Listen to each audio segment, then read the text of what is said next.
ग्रामस्तरावरील कृषीमित्र यांचे शासनाला निवेदन. पेठ तालुक्यातील ग्रामपंचायत स्तरावर कृषी विभागांतर्गत प्रत्येक ग्रामपंचायतमध्ये कृषीमित्र म्हणून काम करीत असलेले सुमारे 147 कृषीमित्र हे गेली 5, 8, 12, 13 ते 17, 18 या कालावधीपासून कृषीमित्र म्हणून कृषी सहाय्यक, ग्राम अधिकारी यांच्यासोबत सर्व कामे शेतीचे ऑनलाईन करीत आहेत. परंतु त्यांना कोणतेही मानधन दिले जात नाही.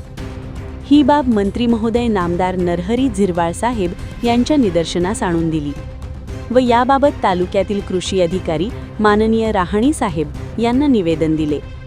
त्याबरोबरच पेठ तालुका राष्ट्रवादी काँग्रेस पार्टीचे वतीने माननीय तहसीलदार साहेब आणि गटविकास अधिकारी श्री सूर्यवंशी साहेब यांना निवेदन देण्यात आले.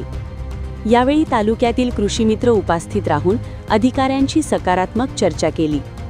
लवकरच तालुक्याचे शिष्टमंडळ मंत्री महोदय नामदार नरहरी झिरवाळ साहेब यांची भेट घेऊन पूर्ण महाराष्ट्रातील कृषीमित्रांना कायमस्वरूपी मानधन देण्याबाबत पाठपुरावा करण्यात येत आहे.